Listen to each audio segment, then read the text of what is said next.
يعني كيف ترى مستقبل البحث العلمي في مصر في ظل كل هذا الهروب للكفاءات و يعني تحجيم والكفاءات، وأصبحت مصر طاردة للأسف للعقول. كيف ترى يعني مستقبل البحث العلمي في مصر؟ وكما ذكرت حضرتك، يعني أنا كلمة البحث العلمي في مصر هو حتى من قبل هذا الانقلاب حقيقة آه، يعاني. يعني احنا، يعني أنا أتابع مع بعض الإخوة المصريين على فكرة اللي هم لهم مكانة حاليا في النمسا، أحد الأطباء حينما يتحدث عن، كان يتحدث مع المستشار الثقافي، فكان يرى أن هناك يعني البحث العلمي في مصر ينقصه الكثير. مش هنتكلم عن الجزئيه دي لكن ألمح فيها بس فقط، ولكن في البيئه اللي احنا عايشين فيها دهيت فالبحث العلمي بينهار. يعني لا يولى مناصب جامعيه الا اذا مر على القوات العسكريه، الا اذا كانت القوات الامنيه. طب يعني فيختار من هو اكثر آه، يعني امنيا ليهم. يعني اذا كان يعني يكون دكتور مخبر، يعني دكتور لكن يعني بصفه مخبر اذا كان يعني. فلذلك فهناك معاناه موجوده فعلا، وهذا هيؤثر على مصر بالطبع. يعني احنا لما نيجي حتى نشوف الاجيال، الفتره اللي احنا عايشين فيها 10، مصر وصلت مرحله صعبه جدا، الانسان لا يتخيل ان هذه هي مصر، فما بالك بعلماء مصر. يعني اذا كان جيل الشباب وصل الانحدار الى ما نحن نعانيه النهارده. يعني احنا مش هترك المجال العلمي واتكلم عن انسانه لو بحثت عن مكان للصلاه بتهاجم يعني.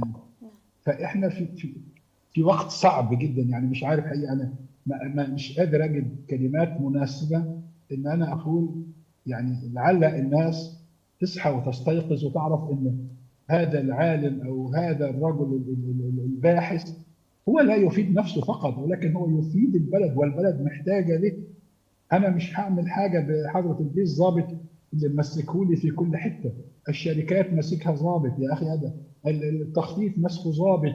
النهارده خريج الدكتور الجامعي علشان يتعين لازم يروح يعدي ياخد اعتماد من حضره الضابط. هذا شيء كله.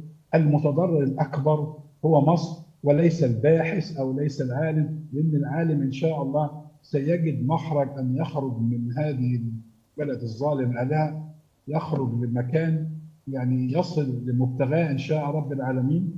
لكن اللي خسروا مصر. ونشوف احنا الاطباء، يعني احنا لما نشوف كم الاطباء اللي تم تخرجهم في اخر 10 سنوات، وكم الاطباء اللي غادر مصر.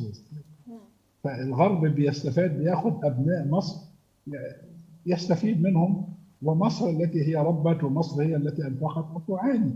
حتى يعني المنظومه كلها للاسف الشديد، منظومه التعليم وليس البحث العلمي فقط هي من تعاني. يعني التعليم هذا شيء اساسي. الدوله يعني تعليم، يعني صحه، يعني مواصلات. التعليم النهارده المفروض انه تعليم مجاني، لم يعد في شيء في مصر تعليم مجاني.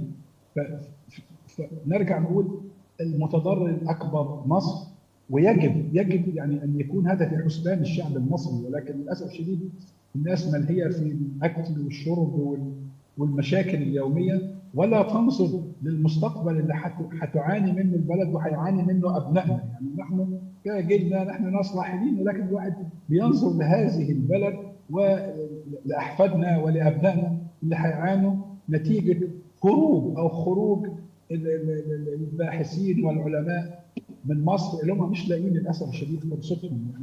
يعني مصر لا تستحق ذلك، ولكن للاسف هذا قدرنا مع هذا الانقلاب. نعم. نعم، نحن هنا أيضا في برنامج صوت إنسان كنا قد عرضنا في حلقات سابقة يعني ظاهرة خروج الأطباء وهروبهم من مصر، والعجز في المنظومة الطبية بالكفاءات من الأطباء.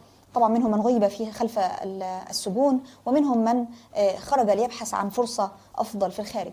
طيب دكتور أستاذ إبراهيم، هل تمثل حالة الدكتور عبد الرحمن السيد المرشح لمجلس الشيوخ حاليا الأمريكي يعني نموذج متكرر أم استثناء من وجهة نظركم؟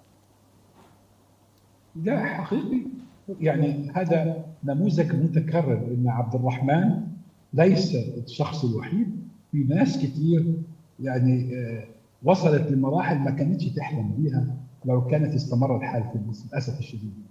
عبد الرحمن نموذج، يعني على قد ما انه يسعدنا انه ابن مصريين، انه ولكن كنا نتمنى ان تستفاد به مصر، تستفاد منه مصر.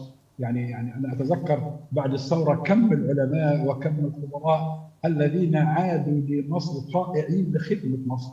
يعني هذا شيء يعني يفرح الواحد، او كنا سعيدين جدا ان كنا نسمع عن كم الكفاءات اللي عادت من اجل خدمه مصر. يعني كل مواطن مصري يتمنى حتى ان عاش عشرات السنين في الخارج بيتمنى اليوم اللي يعود فيه لوطنه، يعني الوطن اللي يحتضنه وليس يلفظه.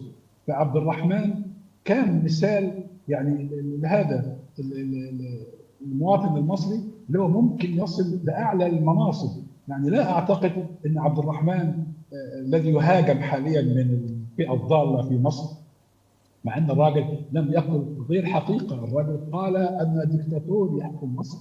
الرجل قال انه هو لو فضل في مصر ما كانش هيصل الى ما وصل اليه. هذه حقيقه، يعني لا داعي لاستثناء. احد الاخوه انا اعلم انه راجل كان معيد جامعي وكان يبيع روايح حتى يعني يستطيع انه هو يعيش. انا اعرف كثيرين من الناس ويرسلوا لي حتى ان انا اساعدهم انه عايز يخرج من مصر، حصل على شهادات علميه وبيسوق توك توك، واللي منهم بيشتغل في هوتيلز. هذه ليست اكذوبه، الرجل قال حقيقه. لماذا يهاجم؟ لانه قال الحقيقه. فهذه هي مصر، مصر الطارده لكل شيء جيد للاسف الشديد. يعني مصر حاليا طارده لكل شيء جيد. يعني اتصرف اهالي عانت وربت وخرجت كفاءات، ويجي بعد ما يتخرج ومنتظر الاهل بتنتظر الابن اللي اتصرف عليه ده ان هو يقدم لهم العون، تجد الاهل ان الابن هذا محتاج العون.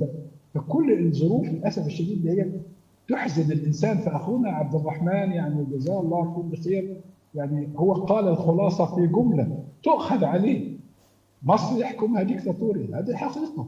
اذا وجد في مصر ما كانش هيكون في المكانه العلميه اللي هي فيها، اللي هو فيها. واحنا لو عملنا استفتاء في مصر هنلاقي الالاف من خريجي الجامعات والكفاءات في مصر لا يعملوا في مجال، يعني في المجالات اللي هم بيعملوا فيها. يعني انا اتذكر اخر زياره لي في مصر، يعني انا فوجئت بان اخو صديق لي يعمل في محل كباب، يعني وهو راجل مدرس علوم، يعني خريج كيمياء. فانا فوجئت. فلما بتكلم مع اخوه قال لي شغل التدريس مش هيعيشه يعني. فهذا شيء محزن، هذا شيء محزن حقا. وطبعا عبد الرحمن ليس حاله فريده، طبعا هو يعني وحاله مميزه، ولكن منهم الكثيرين ممن خرجوا من مصر وجدوا للاسف فرصتهم. لو جينا مثلا هنسترجع قبل منه هنيجي حجي، لو حجي قاعد في مصر ما كانش اصبح عايز حجي الحالي. لو زويل رحمه الله عليه قاعد في مصر ما كانش هيبقى زويل احنا بنتحدث عنه. لو حتى الدكتور مجدي يعقوب كان عاش في مصر ما كناش هيبقى مجدي يعقوب.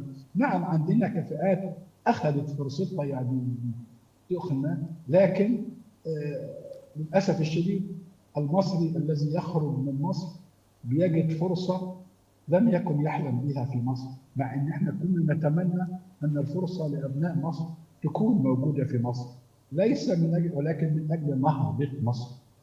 ولكن من هم على راس الحكم في مصر لا تعنيهم نهضه ولا تعنيهم مصر، ولا يعنيهم الا مصالحهم وتتملأ كرشهم وجيوبهم.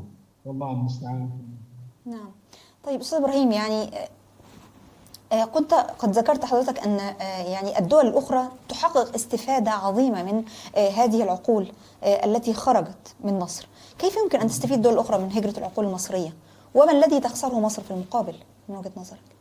يعني الخسارة بالنسبة لمصر يعني كبيرة جدا لا تقارن. يعني العلم به تبنى الدول، وليس بالدبابة والسلاح، ليس بالضابط وبتاع، بالعلماء والكفاءات تبنى الدول. فأنا دولة زي مصر هي دولة صغيرة، دولة تحتاج هذه الكفاءات. يعني احنا يجب علينا ان احنا نتذكر في كل المجالات، يعني العلميه، الثقافيه، السياسيه، كانت دول مصر الرياده. هنتكلم على محيطنا العربي، احنا فين واصبحت الدول العربيه فين؟ يعني ابناء مصر هم من علمهم الدول المجاوره من الدول العربيه في كل المجالات. نعم. اما الخارج الخاسر مصر للاسف الشديد، انما تيجي وتحتاجي للبناء، وهتكوني فاقده من هم يستطيعوا البناء والتقدم والازدهار والمساهمه في ازدهار البلد، وهؤلاء هيكونوا مطاردين يعني خارجين بره البلد. نعم أستاذ فكون إبراهيم، ان طيب دوله لو في الخارج. في عجالة، نعم. هل من حلول لوقف هذا النزيف نزيف هجرة الكفاءات؟ الحل الوحيد اللي امامنا هو الخلاص من العصابه الجاثمه على صدر مصر. هذا هو يعني الامل الوحيد، ويعني ان شاء الله نراه قريبا باذن الله. يعني هذا ما في شيء اللي احنا نستطيع ان نغير به الا ان يتغير هذا النظام، وياتي من تستحقه مصر، لان مصر فعلا تستحق افضل من هذه العصابه الحاكمه الجاثمه على صدورنا. نعم. الأستاذ إبراهيم روما، المنسق العام للمجلس التنسيقي للجالية المصرية في النمسا، بنشكر حضرتك جزيل الشكر.